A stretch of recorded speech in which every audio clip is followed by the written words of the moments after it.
Estamos acá en el estudio de Doble Clic con el doctor Ricardo Silva, oncólogo del Centro de Cáncer de la Clínica Universidad de los Andes. ¿Qué tal, doctor? Muchas gracias por estar con nosotros hoy día. Hola María Paz, muchas gracias por la invitación. Bueno, y una conmemoración importante en donde hay una realidad bien dura, o sea que 3 personas mueran cada hora en nuestro país a propósito del cáncer. Es bien demoledor cuando además se da cuenta de que podría ser evitable la mitad. O sea, ¿qué se está haciendo mal? ¿Cómo lo analiza en una jornada que es precisamente para hablar de esa prevención? Sí, pues en el fondo es bien duro. En el fondo, lo que se ve es que esto se transformó ya en una epidemia. Y el mensaje que probablemente uno transmite cuando mira estos datos publicados en revistas importantes de medicina que hablan de que 40% de los pacientes que mueren por cáncer podrían evitar el morir por cáncer modificando factores de riesgo, y analizamos ese aspecto de los modificables. Los factores modificables son factores conductuales. Cuando hablamos de tabaquismo, alcohol, ¿cierto? Una malnutrición por exceso, el sedentarismo, que más del 80% de la población chilena es sedentaria, que son datos publicados en el Ministerio de Salud. Tú dices, bueno, en el fondo hay conducta. Entonces, claro, ¿qué tanto puede hacer un Ministerio de Salud? Siempre se pueden hacer cosas, de hecho se han hecho muchas cosas, la promulgación de la ley de etiquetado de los alimentos, por ejemplo, la restricción acerca de los comerciales de televisión que promocionaban en el fondo los alimentos ricos en grasa saturada, en azúcar, en sal, etcétera. Entonces, da la sensación de que eso sumado a que hay otros, en el fondo, contextos de enfermedades crónicas también, como la diabetes, y el mismo sobrepeso y obesidad también por otros factores, se convierten también en factores que se suman a en el fondo, aumento en la tasa de letalidad, que fíjate que el problema actual es dramático, porque no solamente a nosotros como médicos que nos dedicamos a esto nos preocupa que no se muera más gente o más chilenos por cáncer, sino que lo que está ocurriendo además es que estamos teniendo más mortalidad prematura también por cáncer. Claro, eso preocupa mucho. Claro, se habla de cánceres que están matando a personas muy jóvenes en nuestro país. Entonces, y eso es muy preocupante. Se habla también, por ejemplo, de las brechas que hay de género. El cáncer de mama sigue siendo muy letal y hay una detección que es muy tardía.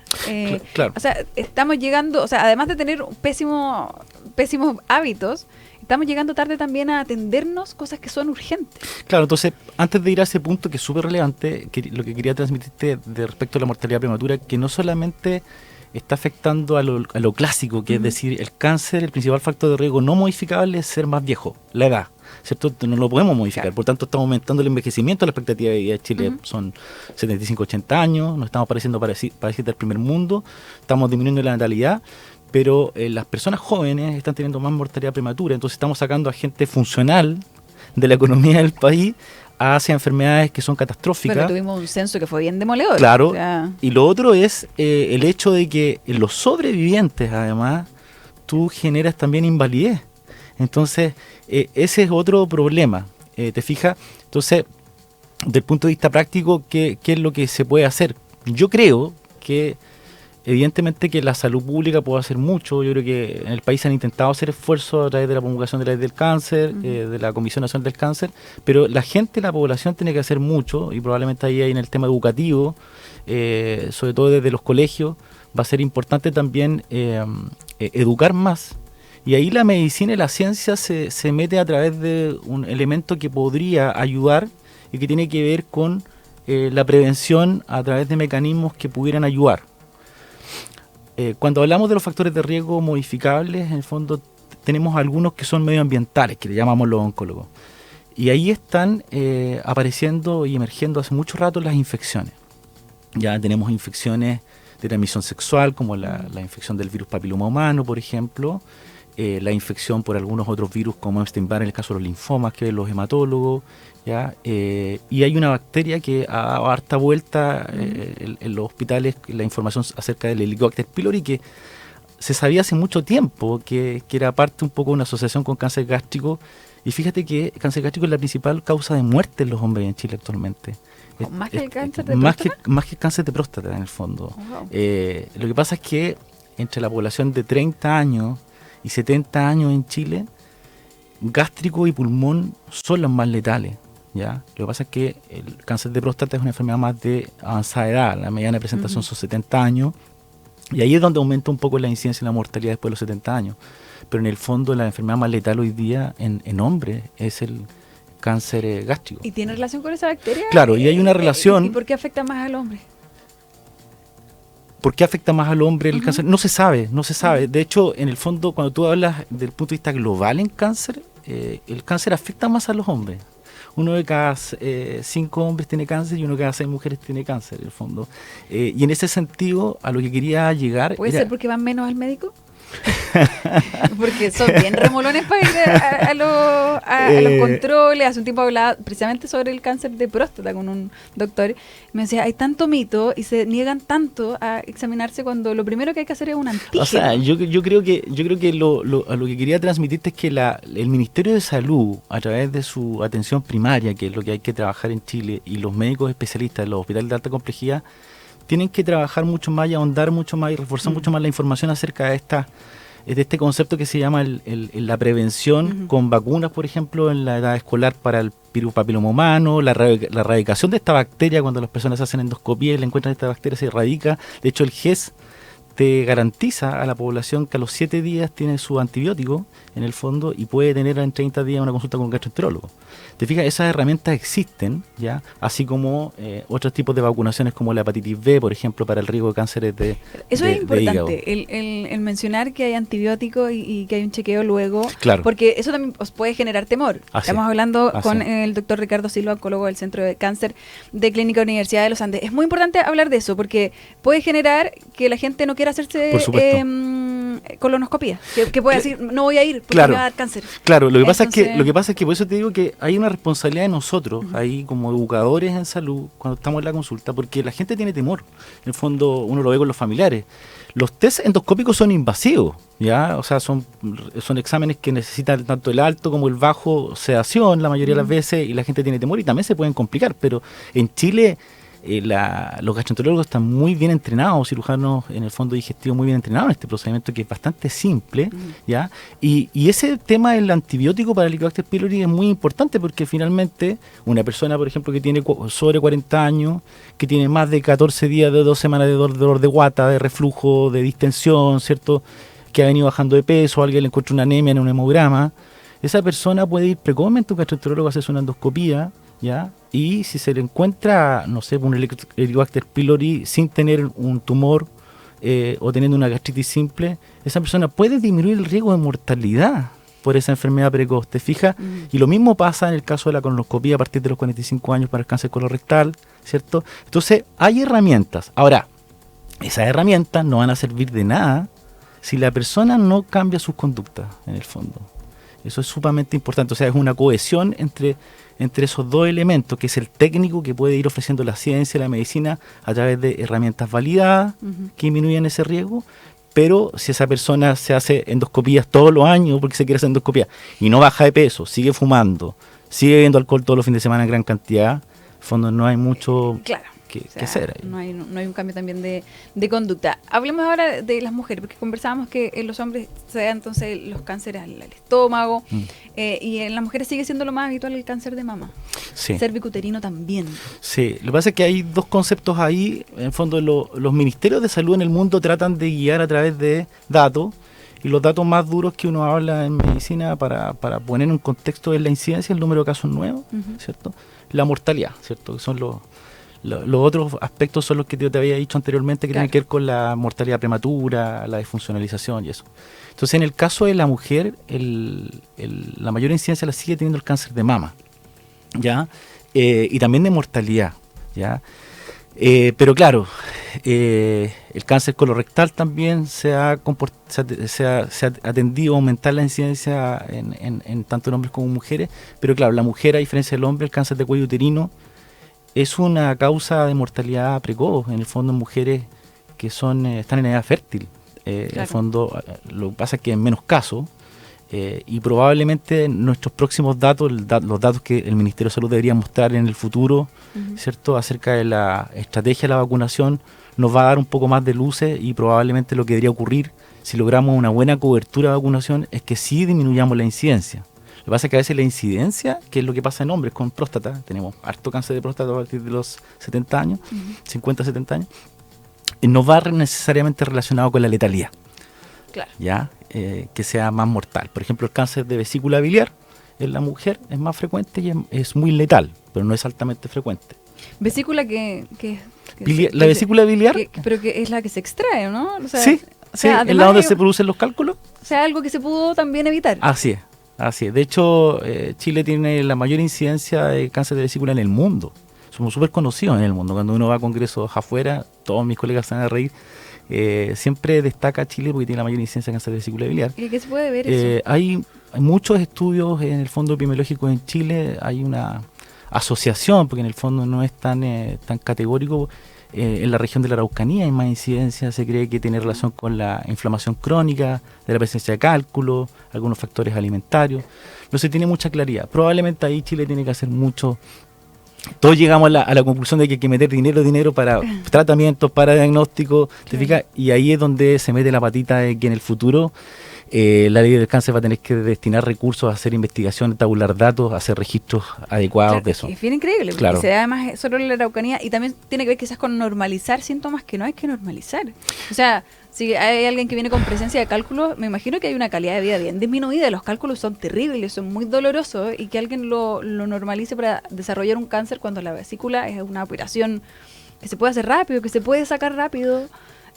Claro, no, sí tiene mucho sentido eso. Lo que pasa es que tú tienes que también entender que a veces cuando la investigación empieza a buscar asociaciones, se puede producir una catarsis, porque en el fondo tampoco era como que nosotros cuando nos formábamos como estudiantes nos dijeran, ¿sabes qué? Cálculo si es igual a cáncer. O sea, hubo un proceso como de investigación y asociación con un proceso inflamatorio crónico, sino la gente, en el fondo son procedimientos invasivos, tienen que ocupar pabellones, se gasta recursos, pero efectivamente esa estrategia ya está más que saldada en Chile.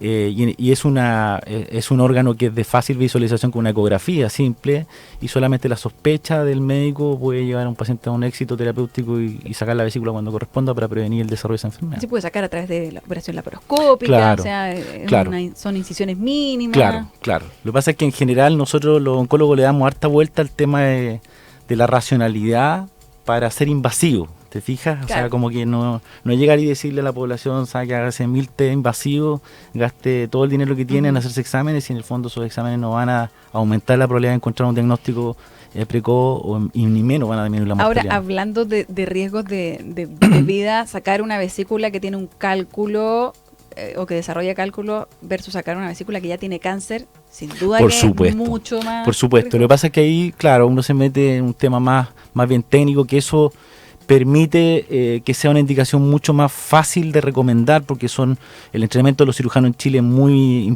bueno en ese tipo de cirugía. Son cirugías de bajo cantidad de tiempo, bajo riesgo operatorio, que no es lo mismo, por ejemplo, operar un cáncer gástrico, un cáncer de pulmón, por ejemplo, un cáncer de colon, etcétera.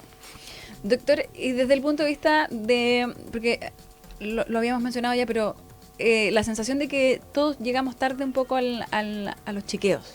Cuando hablamos, por ejemplo, del cáncer de mama, que lamentablemente no es un hábito que tengan todas las mujeres la mamografía anual. Cuando hay riesgos también o hay antecedentes de este tipo de cánceres en la familia, aún así no se llega. O sea, ¿qué estamos fallando para hablar también de esos temas que son importantes, que son preventivos en el caso de los hombres también, con el cáncer de próstata, que son... que pareciera que no estamos llegando a la base de la conversación? Yo creo que tiene que ver con varias aristas. La principal es el autocuidado. Como entender que este es un problema grave. Claro. ¿Ya? O sea, cuando uno conversaba yo cuando estaba estudiando medicina o cuando hacía mi especialidad, se hablaba de que en ese momento, en los próximos 10 años, en los próximos 15 años, va a ser la principal causa de mortalidad. Claro, tú lo mirabas de lejos y te enseñaban que la principal causa eran los infartos y te formabas así. Claro, y ahora llegó en el fondo de una forma muy agresiva y brusca. Entonces, el problema de esta enfermedad es precisamente que cuando llegáis tarde, la verdad que la mayoría de las veces curas a pocos pacientes, lamentablemente todavía. Entonces, en ese sentido yo creo que tiene que existir como como más que nada comunidades que tengan en el fondo espíritu saludable. Tiene probablemente miles de estrategias. Muchos de los gobiernos en Chile han intentado programas como Elige Vivir Sano, por ejemplo, cosas así, pero desde el punto de vista práctico depende un gran parte de la población del tema del autocuidado. Y lo otro es que yo creo que hemos fallado, hablo y me hago responsable, parte de eso en general en Chile en salud pública, es la separación que existe entre la atención primaria y la atención de alta complejidad. En el fondo los hospitales de alta complejidad, los grandes hospitales o clínicas, se transformaron como en un contenedor de todo. Entonces, de alguna u otra forma, da la sensación de que deberíamos imitar a países como Reino Unido, Canadá, por ejemplo, donde la atención primaria juega un rol demasiado importante. No estoy diciendo que los médicos de atención primaria no hagan nada, no, me refiero en cáncer. Darles una responsabilidad, formar más médicos de atención primaria que sepan de prevención en cáncer, ¿te fijas? Y que se metan que se metan en las comunidades y que esos datos comiencen a ser registrados acerca de los factores de riesgo. Tú hablaste de algo sumamente importante porque tú dijiste, bueno, la mamografía, fíjate que al final, cuando tú recorres hospitales y clínicas, uno sabe que más o menos la mediana de edad, a partir de los 45, 50 años, debería ser una mujer hacerse una mamografía, pero hablaste de algo muy importante, los factores de riesgo, más allá de los modificables, los factores de riesgo que tienen que ver con los familiares, la historia familiar. Entonces hoy día tenemos que tener la capacidad también de tomar buenas decisiones cuando buscamos el tamizaje o screening, que en el fondo es buscar una enfermedad en una población sana, que es el interrogatorio de los médicos. El interrogatorio del médico y el examen físico, pero sobre todo el interrogatorio, tiene que ser muy exhaustivo y muy bien registrado. Y en base a eso, en el fondo, podemos quizás ordenar de mejor forma y canalizar de mejor forma ese gasto. Claro, como para ser muy gráficos, cambia mucho cuando llega una mujer de 35 años al doctor y habla de que a lo mejor, no sé, se siente una protuberancia en una mamá y es distinto cuando ella dice esto. Cuando él no pregunta, por ejemplo, si ella tiene su mamá tuvo cáncer, o su tía tuvo cáncer, o su abuela tuvo cáncer. Claro. O sea, es distinta la atención que debería recibir o cómo se debería observar. Así es. De hecho, por eso que a nosotros, en el fondo, y está bien que se haga la escuela de medicina y eso se tiene que ser muy exigente, que el interrogatorio, que es esa media hora o 45 minutos que el paciente paga o va por su atención, tiene que ser una entrevista exhaustiva y un examen físico detallado. Bueno, ahí llevamos a otro problema, porque usted de hecho ya menciona una brecha, porque habla de media hora, 45 minutos, cuando hay muchas clínicas en donde la atención dura 15. Así es. Entonces, bueno, estoy hablando como del aspecto que tiene que ver con nosotros, ¿cierto? Sí. Porque nosotros podemos decir a la población, mire, haga esto otro, y efectivamente sabemos que esa es una variable que hay que modificar, o que tiene que tratar de modificar esa población. Pero lo que me compete a mí como profesional es siempre estar atento a todos nosotros que nos digamos eso, a qué estamos haciendo mal o qué nos falta por hacer. Claro, ahí tomaste un punto que es importante, que es la capacidad de ese profesional de en poco tiempo lograr un buen análisis de ese caso. Claro, y hay un tema más estructural de cómo funciona nuestro sistema de salud. Estamos con el doctor Ricardo Silva, oncólogo del Centro de Cáncer de Clínica de Universidad de los Andes. Bueno, ya llegamos a un punto bien importante. También lo que pasa, por ejemplo, con la espera que hay en torno a la salud pública, las listas en sí, pero también muchas veces en donde una persona que a lo mejor tiene una inquietud respecto de su salud pide una hora y se la dan para 6 meses más. Ahí también me imagino eso retrasa cualquier procedimiento. Si una persona espera hasta último momento para ir, o sea, ya está llegando muy tarde. Sí, yo creo que gran parte del aprendizaje que, por ejemplo, los oncólogos aprendimos de las enfermedades cardiovasculares, poco te pongo en el contexto cuando hace 20 años, en el fondo nos enseñaban que el infarto, los accidentes cerebrovasculares eran las enfermedades más frecuentes. Hubo una canalización de la información técnica hacia entender que el tiempo, que la sobrevida de esas personas era tiempo dependiente, o sea, tiempo dependiente que llegara precozmente con el dolor al pecho al hospital para que le destapara la coronaria o le hicieran una trombolisis para evitar una plegia, una paresia o desfuncionalización. Cáncer es tan complejo como eso y aún más complejo porque fíjate que cuando uno analiza esas especialidades uno dice, wow, aprendió medicina y uno ve eso, porque yo no me dedico a esa especialidad y lo veo y lo encuentro espectacular cuando personas que... Mi abuela falleció de accidente vascular y quedó en el fondo postrada, y veo personas que en el fondo después de una trombolisis salen caminando, uno dice, wow, qué avance ha tenido la medicina. Pero claro, son intervenciones bastante precisas. Lamentablemente cáncer tiene además un problema, que para que tú logres un tratamiento efectivo, la mayoría de las veces necesitas un manejo multidisciplinario.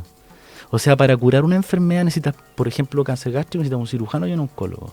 Para un cáncer de mama necesitas un radioterapeuta, un cirujano mastólogo y un oncólogo médico. ¿Te fijas? Entonces, y eso tiene que estar bien coordinado, porque a veces pasa en algunos centros hospitalarios, lamentablemente la gente no tiene la culpa, esto es culpa de un sistema que tiene que mejorar, en el fondo. Es que tú para curarla, por ejemplo, de un cáncer de mama necesita operarse, bueno, se opera y dentro de determinado tiempo tiene que recibir su radioterapia, pero la radioterapia no está en el mismo lugar, entonces tiene que ir a otra región. Entonces yo veo que ese es un problema también para lograr en el fondo canalizar toda esta teorización o esta teoría de datos de probabilidades de curación que llegue a nuestra población, ¿te fijas? Claro, es multidisciplinario, tiene otras exigencias, y si a eso le sumamos también lo centralista que es este país, claro, estamos hablando incluso pensando en realidades de Santiago, pero si pensamos en regiones, si pensamos en las zonas más australes, la posibilidad de tener un equipo multidisciplinario para una operación es mucho más difícil aún. Sí, yo creo que en los últimos 10 años, por lo menos en el área que me dedico yo, que soy ser oncólogo médico, hay mucha gente que ha hecho mucho esfuerzo, en el fondo mucho esfuerzo, y gracias a Dios en el fondo en Chile se están formando más oncólogos, están llegando buenos oncólogos a regiones, y en el fondo eso está caminando. Nos gustaría que caminara más rápido, ¿no? ¿Te fijas? Siempre. Pero evidentemente eso son cosas que probablemente Hacienda va a tener que discutir ahora, ojalá con el nuevo gobierno, y llegue algo más probablemente rápido. Todas estas necesidades que probablemente hoy día la van a repetir muchos otros colegas en otros medios y que son en el fondo el mismo denominador común. Claro, una conversación que ojalá se abriera más días en el año, ¿no? Para abordar este tema que es tan relevante. Le agradecemos, doctor, por haber estado aquí con nosotros. Doctor Ricardo Silva, oncólogo del Centro de Cáncer de Clínica de la Universidad de los Andes, con nosotros en Doble Clic. Muchas gracias. Ningún problema. Muchas gracias a usted por la invitación.